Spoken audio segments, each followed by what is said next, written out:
नमस्कार. नीट 2025 यावर्षी BMSचा cut off कमी राहील का?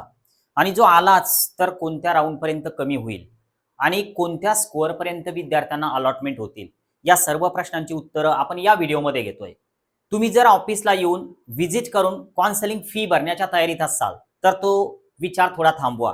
कारण आमचे जे रजिस्ट्रेशन आहे ऑफिसला येऊन नंतर भेटून फी भरण्याचे ते क्लोज झालेले आहे. आता जर जॉईन करायचं असेल तर फक्त सेंड QR असा एक मेसेज करा.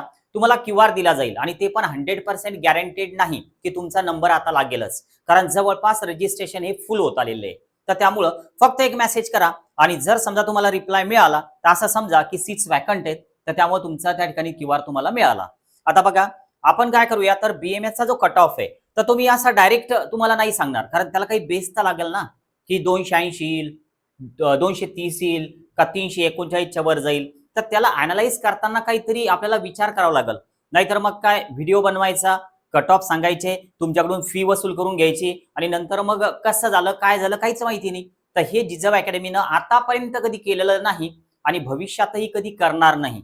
तर लक्षात घ्या, आपल्याला विचार कोणता करायचा, प्रक्रिया समजून घ्या. सुरुवातीला ज्यावेळेस आता आपला नीटचा रिझल्ट लागला, आपण सध्या रजिस्ट्रेशन करणार आहोत, तर आपले जे महाराष्ट्राचे रजिस्ट्रेशन आहेत MBBS, BDS, BMS, BHMS, physiotherapy या सगळ्या कोर्सेससाठी साधारण जुलैच्या एक फर्स्ट किंवा सेकंड वीक मध्ये सुरू होतील. अगोदर ऑल इंडियाचं काउन्सिलिंग सुरू होत असतं, त्याला एक 8 ते 10 दिवस बाकी अजून, पण जुलैमध्ये आपले महाराष्ट्राचे रजिस्ट्रेशन सुरू होतील की जे CET सेल या वेबसाईटवर राहतील. आणि हे सगळं मी तुम्हाला एक्सप्लेन यासाठी करतोय कारण आपल्याला कट ऑफचा विचार करायचा. 240 येईल, 350 येईल याचा विचार आपण नंतर करू, कारण त्याला काहीतरी बेस लागणार आहे, कारण लागणार आहे की कशामुळे काय होणार आहे.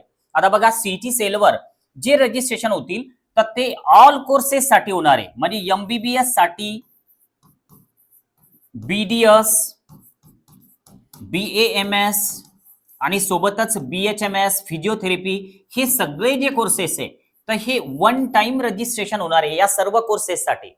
आता याची जी फी आपल्याला पे करावं लागेल तर ती 1000 रुपये वेबसाईटची रजिस्ट्रेशन फी असते. आणि तुम्हाला जर यातला मॅनेजमेंट कोटा जर करायचा असेल तर 6000 रुपये आपल्याला या CET सेल या वेबसाईटला द्यावं लागतात. ही CET ची एक्झाम नाही, CET सेल नावाची वेबसाईट. आणि जे जॉईन झालेले आहेत तर त्यांना सविस्तर नंतर आम्ही स्टेप बाय स्टेप व्हिडिओ देणार आहे. आणि पब्लिक पण मी सर्वांना सांगतोय, कारण जर आम्ही काही लिमिटेड स्टुडंट जॉईन करून घेतो तर अख्खा महाराष्ट्र 1 लाखाच्या वर सबस्क्रायबर झालेले आहे, तर ते सगळे आपल्या सोबत आहे, ते सगळे आपलेच आहे. आता बघा आपण ज्यावेळेस रजिस्ट्रेशन करणार आहोत तर प्रक्रिया सुरू होते पुढची. आता ज्यावेळेस पुढची प्रक्रिया सुरू होते तर लक्षात घ्या प्रक्रिया कशी सुरू होते, तर आपल्याला चॉईस फिलिंग कराव्या लागतात. आता चॉईस फिलिंग करत असताना सुरुवातीला चॉईस फिलिंग सुरू होतात त्या MBBS आणि BDSच्या, तर या चॉईस फिलिंग अगोदर सुरू होतील. आता एखाद्या विद्यार्थ्यानं स्कोअर चांगला आहे आणि त्याला MBBS BDS मध्ये जायचं, तर तो या MBBS BDS चे चॉईस टाकतो, पण तोपर्यंत BMS BHMS च्या चॉईस फिलिंग सुरू होत नाहीत. याच्या चॉईस फिलिंग मध्ये आणि BMS BHMS च्या चॉईस फिलिंग मध्ये साधारण एक 8, 10, 15 दिवसांचा फरक राहतो. तर त्यामुळे सुरुवातीला MBBS BDS च्या चॉईस फिलिंग सुरू होतात आणि याचा पहिला राऊंड लागतो. आता राऊंड म्हणजे काय, तर एक सिलेक्शन लिस्ट येते की ज्यामध्ये विद्यार्थ्यांचे नावं असतात आणि समोर मिळालेलं कॉलेज असतं, तर त्याला राऊंड म्हणतात. मग आता MBBS BDS चा समजा पहिला राऊंड लागला, त्यामध्ये विद्यार्थ्यांच्या नावासमोर कॉलेज आलं. आता बरेच विद्यार्थी असे असतात की ज्यांना MBBS मिळत नाही किंवा BDS मिळत नाही.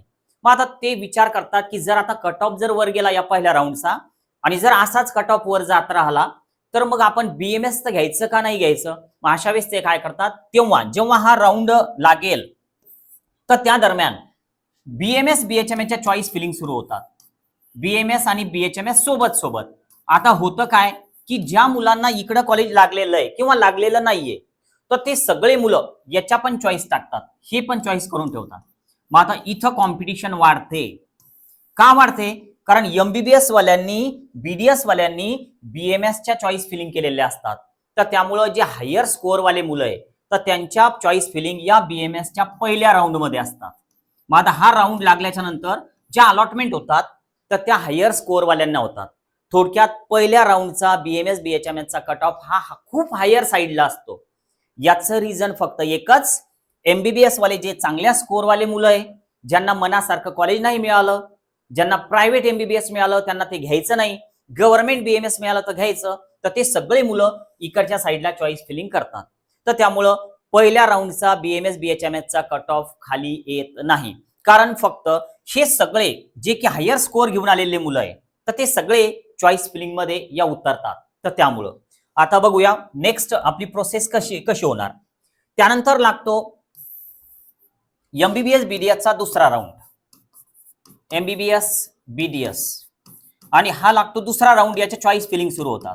आता याच्या चॉईस फिलिंग मध्ये मुलं पुन्हा इकडच्या चॉईस फिलिंग करतात. ज्यांचा स्कोअर चांगला आहे, ऍव्हरेज आहे, तर त्या सगळ्या हे चॉईस फिलिंग करून ठेवतात आणि याचा एक सिलेक्शन लिस्ट येते. आता ज्यांचा नंबर इथे लागतो या सिलेक्शन लिस्ट मध्ये आणि त्यांना मनासारखं कॉलेज मिळतं समजा सेकंड राऊंड मध्ये, तर हे विद्यार्थी काय करतात, हे जे मिळालेलं कॉलेज आहे राऊंड 2 चं हे जॉईन करून घेतात आणि नंतर मग ते इकडच्या चॉईस फिलिंग करणं टाळतात.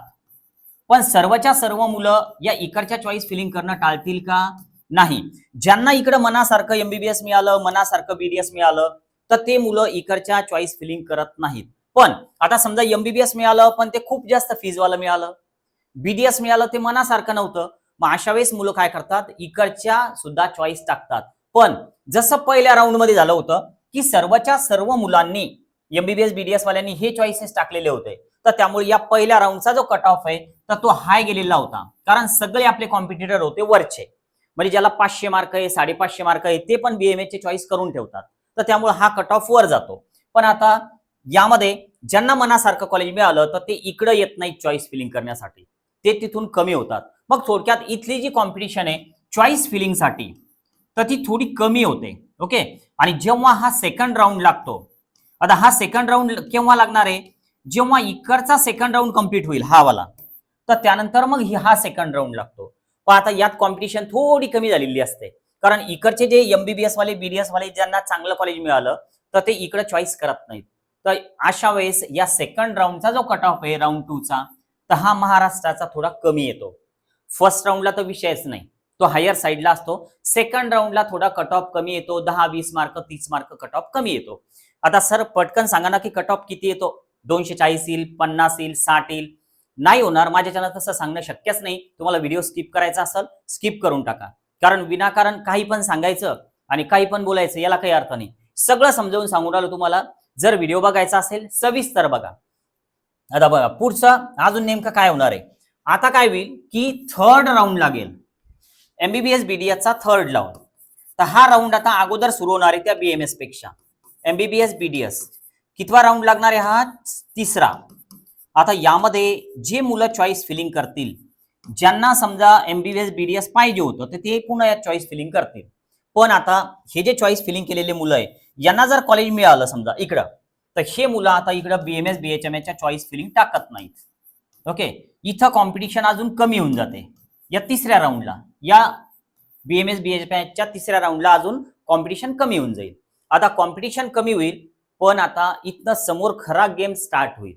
तो कसा बघा, जे मुलं इथं चॉईस टाकतील आणि ज्यांना सिलेक्शन लिस्ट लागली तिसऱ्या राऊंडची आली समजा ऑनलाईन, आणि ज्यांच्या नावासमोर कॉलेज दिसेल की सुलतानपूर मिळालं, अमरावती मिळालं, नागपूर मिळालं, बीएमएस मिळालं का बीएचएमएस मिळालं, तर तिसऱ्या राऊंडला मिळालेलं कॉलेज जॉईन करणं कंपल्सरीच असेल, ते सोडता येणार नाही. तर त्यामुळे आता या राऊंडमध्ये ज्यांना ज्यांना कॉलेज मिळालं असे सर्व मुलं फोर्थ राऊंड साठी नॉट इलिजिबल राहतील, म्हणजे ते पुढच्या राऊंड मध्ये जाऊ शकणार नाहीत. त्यांना फक्त थर्ड राऊंड पर्यंत जाता येईल. यांना जर इथं कॉलेज मिळालं तर ते घ्यावंच लागल. पहिला राऊंड फ्री एक्झिट असतो, त्यामुळे ते सोडू शकतात. सेकंड राऊंडला जर कॉलेज सोडलं तर थर्ड राऊंडला पुन्हा नव्यानं रजिस्ट्रेशन करता येतं, तर त्यामुळे तो पण थोडक्यात आता फ्री एक्झिट सारखा समजण्यात यावा. यावर्षी काय नियमात बदल होतो ते नंतर मी तुम्हाला सांगणारच आहे. पण थर्ड राऊंडला जर का कॉलेज मिळालं तर कोणतंच ऑप्शन नसतं, कॉलेज जॉईनच करावं लागतं. आणि जर कॉलेज जॉईन नाही केलं तर आपलं काउन्सिलिंग संपतं, आपल्याला नीट रिपीटच करणं आहे. तर त्यामुळे थर्ड राऊंड मध्ये ज्यांना ज्यांना कॉलेज मिळालेलं आहे तर ते सगळे मुलं हे कॉलेज जॉईन करतात आणि त्यांचं काउन्सिलिंगच संपतं. ते चौथ्या राऊंड साठी नॉट इलिजिबल. मग आता चौथ्या राऊंड मध्ये कोण आलं तर याचा विचार तुम्ही करू शकता. जो फोर्थ राऊंड आहे, मग तो एमबीबीएस बीडीएसचा असो का बीएमएसचा असो, हा राऊंड तर अगोदरच लागणार आहे फोर्थ वाला. जो एमबीबीएस बीडीएसचा जो फोर्थ राऊंड आहे तर तो आपल्या बीएमएस पेक्षा अगोदर लागणार, पण एमबीबीएस बीडीएसच्या 4th राऊंडसाठी इलिजिबल कोण आहे? तर असे विद्यार्थी की जे फ्रेश आहेत, ज्यांनी आतापर्यंत कॉलेज जॉईन नाही केलं किंवा ज्यांना कॉलेज मिळालंच नव्हतं. ज्यांनी कॉलेज जॉईन नव्हतं केलं ते तर कटले तिसऱ्या राऊंडलाच, पण ज्यांना कॉलेज मिळालंच नव्हतं तर तेच मुलं फक्त इथं या 4थ्या राऊंडला जाऊ शकतात. मग होतं काय की जेव्हा इकडचा 4th राऊंड सुरू होतो, कशाचा?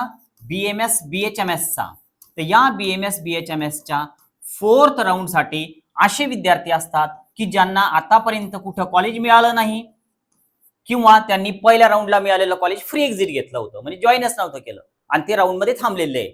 मग आता असे फ्रेश मुलं की जे रिपीटला गेलेले होते, असे मुलं की ज्यांना कॉलेजेस मिळालं नव्हतं अजून, तर असेच मुलं फक्त 4th राऊंडला चॉईस फिलिंग करतात. मग आता या ठिकाणी होतो कट ऑफ कमी. मग आता हा कमी नेमका महाराष्ट्रामध्ये किती कमी होईल?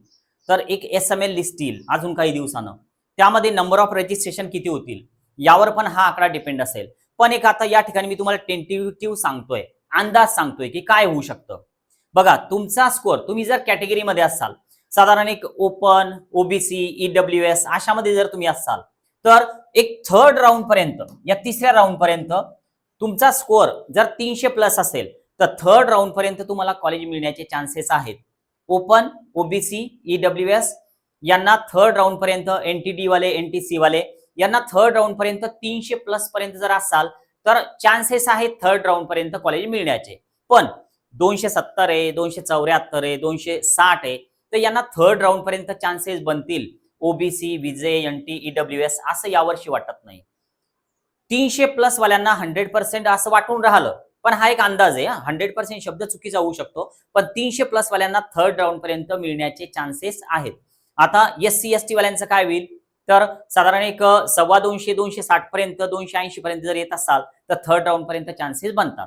आता जो पुढचा राऊंड आहे 4था, तर त्याचं नेमकं काय होईल? तर हा पूर्णपणे म्हणजे थोडक्यात लक फॅक्टरवर डिपेंड आहे.